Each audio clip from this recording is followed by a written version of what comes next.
विकास संवाद की पहल संविधान संवाद कार्यक्रम के तहत प्रस्तुत नागरिक चक्रम की कहानियां।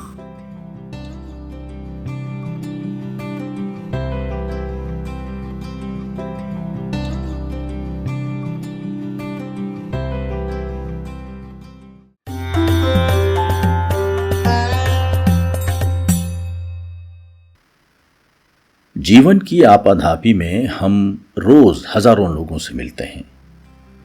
उन सब की एक कहानी होती है। वो कहानी किसी का जीवन बदल चुकी होती है तो किसी का जीवन बदल सकने की संभावना भी उसमें होती है। जरूरत बस यह है कि हम ठहर कर ऐसी कहानियां सुनना सीखें। चक्रम ने रेहड़ी वाले संतोष की कहानी सुनी और इस तरह एक नए रिश्ते का जन्म हुआ। सुनिए कहानी नागरिक चक्रम की। चक्रम और उसके साथी उछलते कूदते अंबेडकर मैदान की ओर दौड़े जा रहे थे। शनिवार को स्कूल की छुट्टी जल्दी हो जाती है। छुट्टी का मतलब केवल स्कूल से निकलना नहीं होता है। छुट्टी का मतलब होता है अपने शरीर और मन के रिश्तों को मजबूत बनाना। गेंद फेंकना बस गेंद फेंकना नहीं होता। गेंद फेंकने और लपकने के बीच लक्ष्य का अभ्यास होता है। स्मृति के हाथ में फुटबॉल थी और नीलेश के पास छोटी गेंद थी। मैदान के द्वार पर एक बड़ा बोर्ड लगा था जिस पर डॉक्टर अंबेडकर का बड़ा सा चित्र और उनके जीवन के बारे में कुछ बातें लिखी हुई थीं। उसमें एक बात महत्वपूर्ण थी। बोर्ड पर लिखा था, डॉक्टर अंबेडकर की पढ़ाई में बहुत रुचि थी, लेकिन सामाजिक विसंगतियों और छुआछूत के कारण उन्हें अपनी पढ़ाई पूरी करने में बहुत मुश्किल हुई। मुश्किल मतलब जाति के कारण उन्हें स्कूल में बैठने नहीं दिया जाता था। उन्हें स्कूल का पानी भी पीने नहीं दिया जाता था।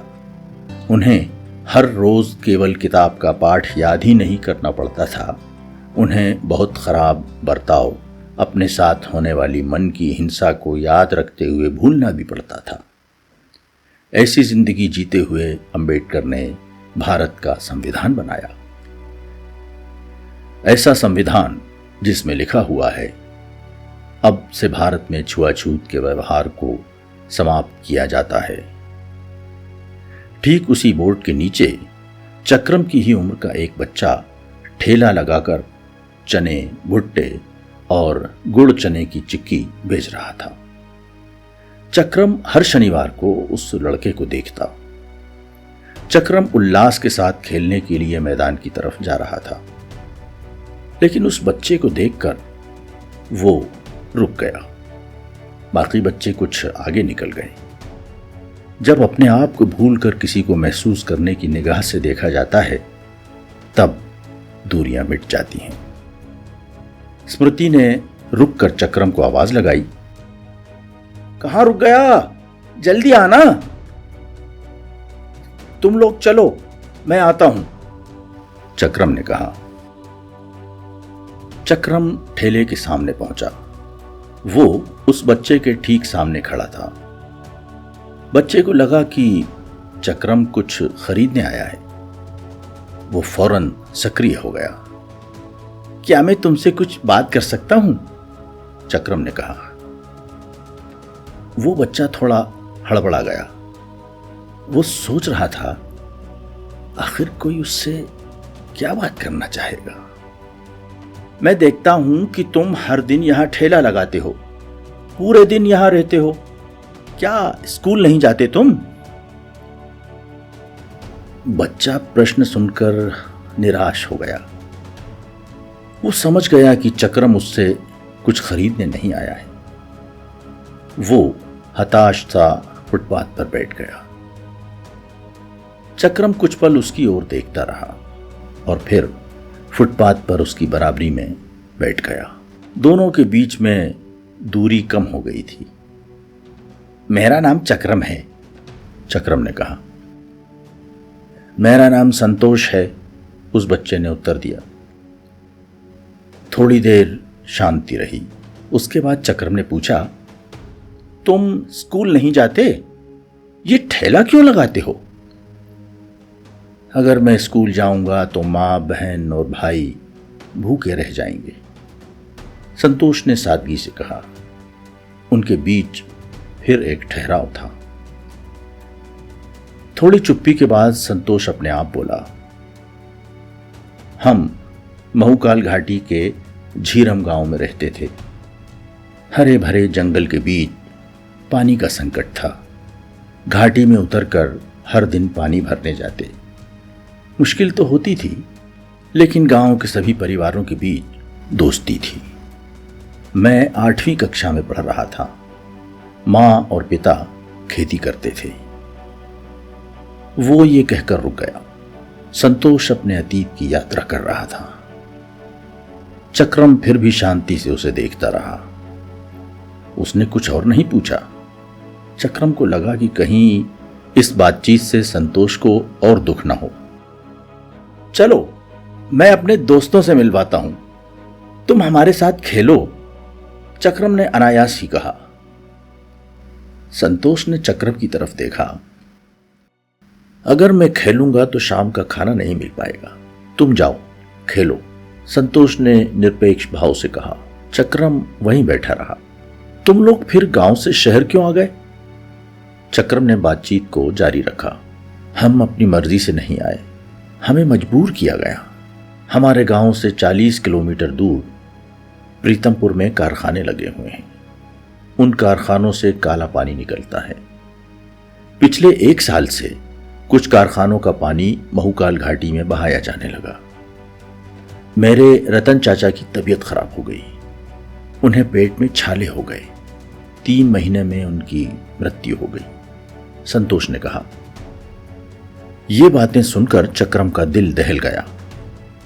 संतोष को भी चक्रम से एक रिश्ता महसूस हो रहा था। तभी चक्रम के साथी खेल के मैदान से वहां आ गए। उन्हें समझ नहीं आ रहा था कि चक्रम कहां अटक गया। उनमें से कुछ वहीं बैठ गए, जबकि अन्य वहीं खड़े रहे। संतोष ने अपनी बात जारी रखी। जब गांव के पानी में ही जहर आने लगा, तब लोगों ने कलेक्टर को चिट्ठी लिखी। हम लोग बस साफ पानी चाह रहे थे। साफ पानी से ही झीरम की जिंदगी बच सकती थी। उम्मीद थी कि सरकार साथ देगी, समझेगी। लेकिन 15 दिन बाद गांव में सभी को नोटिस मिला कि झीरम गांव कोई गांव ही नहीं है। हम सब ने यहां की जमीन पर कब्जा किया है। हमें 1 महीने में पूरी जमीन छोड़नी पड़ेगी। 150 सालों से लोग झीरम में रह रहे थे, लेकिन अचानक से अपराधी घोषित कर दिए गए। गांव के लोग रोज हमारे घर पर इकट्ठा होते, बात करते कि विधायक के पास जाएं, सरकार के पास जाएं, अदालत जाएं, लेकिन महीने भर में कोई रास्ता नहीं निकल पाया। एक दिन गांव में मिट्टी से बने सारे घर मिट्टी में मिला दिए गए। चक्रम बिल्कुल वैसे ही भाव से बात को सुन रहा था जिस भाव से संतोष अपनी बात कह रहा था। उसी की नजरों से झीरम गांव को देख रहा था। झीरम में घट रही घटनाओं को अपने भीतर महसूस कर रहा था। चक्रम कोई प्रश्न पूछ भी नहीं रहा था, लेकिन संतोष उन सवालों के जवाब देता जा रहा था। ऐसा ही एक प्रश्न चक्रम के मन में था, लेकिन वो पूछ नहीं पाया था। सभी बस सुन रहे थे। संतोष ने कहा, जब गांव को जड़ से उखाड़ा जा रहा था तो मेरे पापा को बहुत दुख हुआ। इतना कि जिस दिन गांव छोड़ना था उसके पहले की रात सोए, लेकिन फिर सुबह उठे ही नहीं।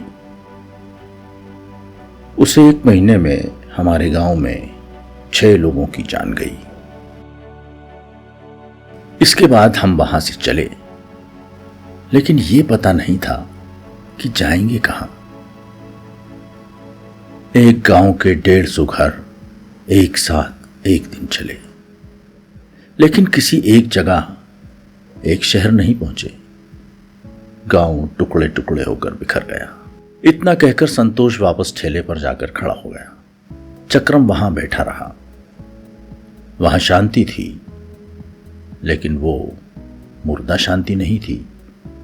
वहां उन सब के बीच एक नया रिश्ता आकार ले रहा था। संतोष को जानने के लिए चक्रम ठहरा रहा, इतना कि वो अपने प्रश्नों को भी अपने भीतर रखे रहा। यह ठहराव इतना गहरा था कि बिना पूछे प्रश्नों के उत्तर भी संतोष देता रहा। कुछ समय बाद चक्रम खड़ा हुआ और संतोष के हाथों को अपने हाथ में लिया। किसी ने कुछ नहीं कहा। सब वहां से वापस चल पड़े। इस बार चक्रम अकेले घर नहीं जा रहा था। संतोष सब में थोड़ा थोड़ा मिल गया था, लेकिन चक्रम के भीतर उतना ही संतोष था जितना वह स्वयं था।